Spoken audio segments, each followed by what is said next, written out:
Unfortunately, most families, most people, most individuals don't know where the bulk or majority of their money is going. I'm a big believer in the statement that anything we measure is going to improve. And I'm not a big fan of budgets from the perspective of, trying to really scale back massively in lifestyle, because I just don't think you can shrink your way to wealth. However, I am a big believer that we need to be intentional about where our money is going. And if we're not seeing where our money is going, if we don't know where our money is going, then we can't adjust where necessary. Hey, what's going on, cash flow hackers? It's Chris with Life 180, and for this video, we're going to talk about ways that you can get out of debt even if you have very little money. Now, look around the world, look what's going on. I don't think it's any surprise to people that people are feeling pinched right now. Unemployment, I think, rates are starting to go back up. There's a lot of pressure on the job markets. The Federal Reserve is kind of fighting this balance of fighting inflation and fighting, the full employment goal that they have. And so I think there's going to continue to be more stress on the economy, more stress on individual families. And I want to do this video to kind of give some guidance for people who are thinking about, well, how do I get out of debt? How do I make sure that when we enter a recession, that I'm in the place that I need to be, or at least I'm in the best place that I possibly can be for me and my situation with what I'm dealing with right now. So what I wanted to do in this video is go through 5 different ways that we can actually evaluate how to help you kind of on a step-by-step process, or 5 different things that you can utilize and implement in your life to be able to eliminate your debt as quickly as possible and operate your personal financial world from a place of more efficiency, because that's what this has always got to be about. It's got to be about financial efficiency. So first and foremost, examine your budget and make sure that you know where all of your money is going. Unfortunately, most families, most people, most individuals don't know where the bulk or majority of their money is going. I'm a big believer in the statement that anything we measure is going to improve.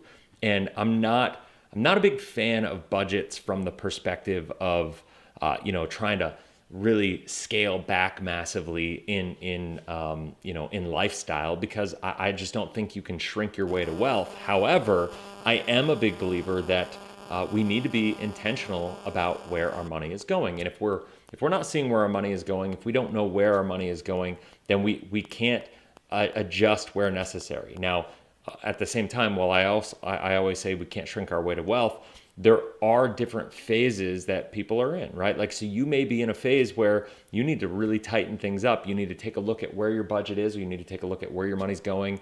And when you see that, now you can find unnecessary expenses, old subscriptions that you have. Maybe you're spending more money going out to dinner than you need to spend, and you should, either go out to dinner and find coupons and discounts to be able to spend less when you go out, so you can enjoy the experience more. Restaurants.com is a great way to go do that. Whatever it is, like, just make sure that you understand where your money's going, because when you measure what's happening in your world, you have a budget. Now you actually know the framework in which you're operating with, right? Like, I always tell people, you need to operate your personal finances like a business. There's not a business alive that doesn't have a P&L statement. So view your budget more like a P&L statement for your life. You have income, you have expenses. So your income is revenue. Your expenses are simply just expenses. Some of that is going to be lifestyle. Some of that is going to be savings. You want to make sure that you continually invest and pay yourself first, right? Like those are the important components. You got to be able to save and put money towards the future, but we also need to be making sure that you are positioned and eliminating this debt in the process here. So that is the first thing from a foundational perspective, is make sure you know where every dollar that you have going through your personal life is going, and that every dollar is allocated for.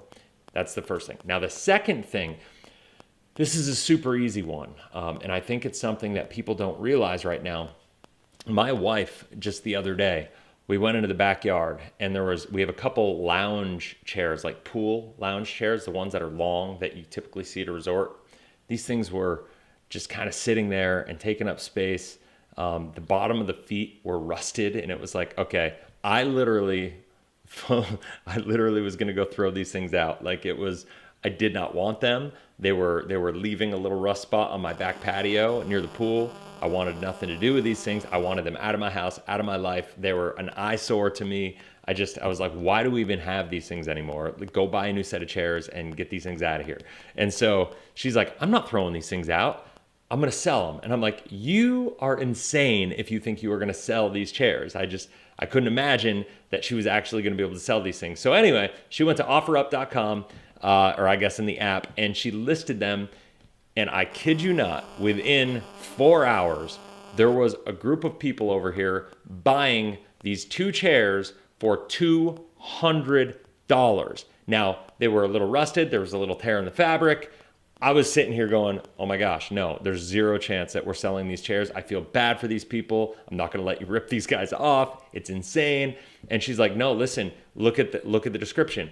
In the description for the chairs, she even took close-ups of the rips. She took close-ups of the rust. And I'm telling you all this just to let you see you have so much value around your house in things that you probably don't care about, that you probably want out of your life, but one man's, trash is another man's treasure, right? Like, I guess that's the phrase.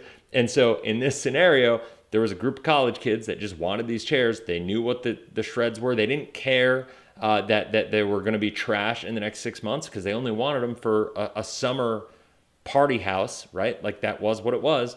And literally to spend $200 on these chairs that are going to last a couple months, that was good for them. So we all have things like that in our life. We were able to sell that for $200, right? Like I literally was going to throw these things away. You could take that $200 if this were you and you're looking to pay that off, pay it towards a credit card, right? Do something of that nature. We have things, I went through my garage the other day. There are things all over the garage. I was like, wow, I haven't seen this in forever. I'm looking to clean out. We're looking to open up space, like doing a lot of different things for renovations around the house right now. And I'm just like, it's time to clean house. I cannot stand clutter. I can't stand holding on to things. And so I was like, okay, we're listing this and this and this and this and this. And it's like old baby stuff when our kids were toddlers, like all that stuff. Once again, it doesn't matter to us, but everybody has things like that in their life.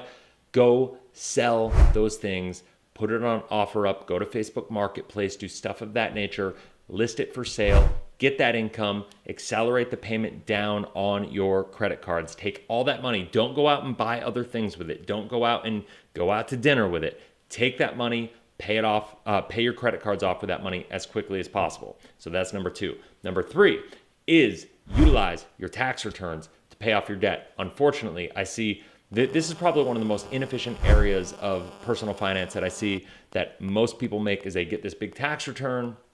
Most people happen to get tax returns and they get a good chunk of money because of the deductions, especially during COVID right now. Tax returns have been bigger than they've ever been before. And what people are doing is they're taking vacations. They're going out and spending money. They're buying flat screen TVs. They're buying back patio furniture. They're doing things of that nature.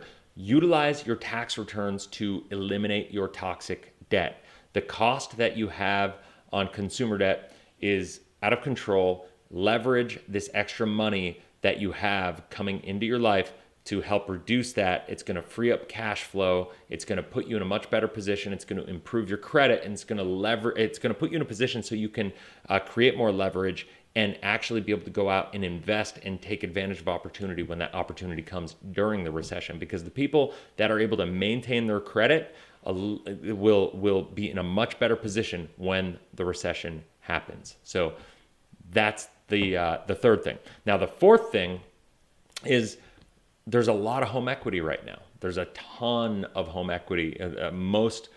I think home equity went up in the last year by like 30%.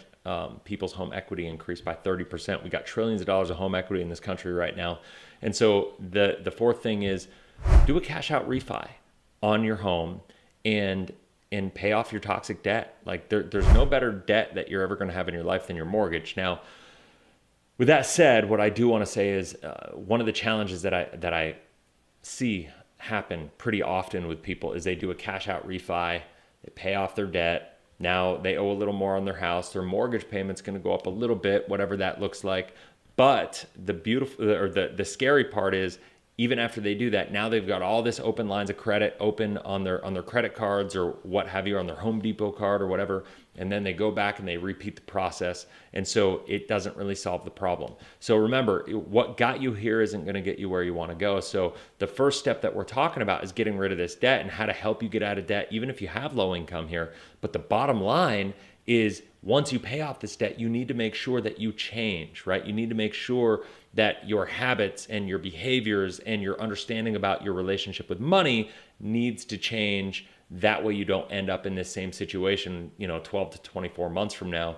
And that's unfortunately what I see a lot of times. But make sure, number 4 is the easiest thing to do, typically, is to do a cash out refi. Lenders are typically willing to work with you and help you pay off the more toxic consumer debt in the process and lump that money into your mortgage. It will allow you to allocate that money at a much lower interest rate over a longer period of time, increasing your cash flow. It'll be an extremely beneficial experience for you.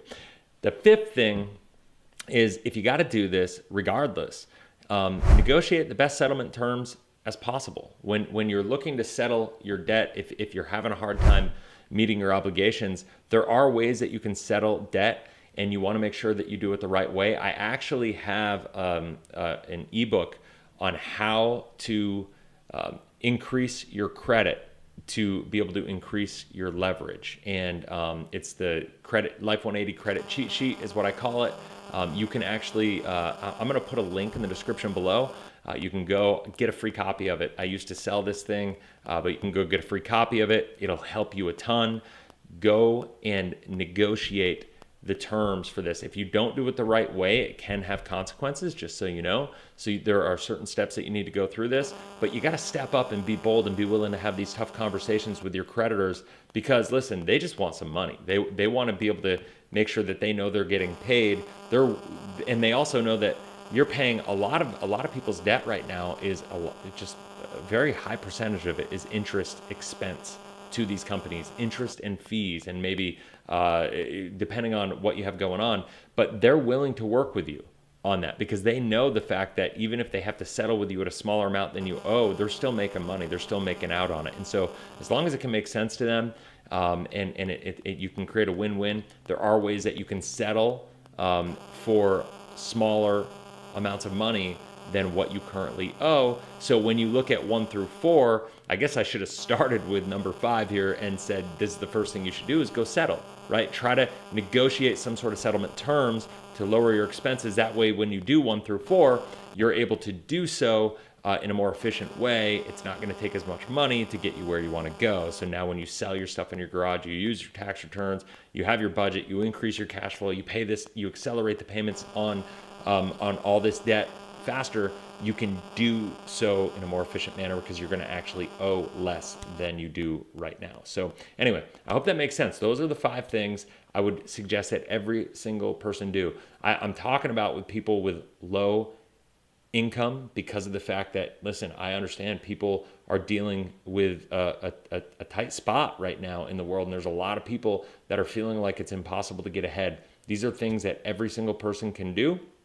And so regardless, so even if you don't have low income, a lot of this is still applicable to you. So anyway, hope you found value in that. If you have any questions, leave them in the comment section below. Make sure you go get your credit cheat sheet. If you haven't already, make sure you subscribe, hit the bell that way you get notified every time I launch a new video. And that's it for now. Have a blessed, inspirational day. We'll talk soon. See ya.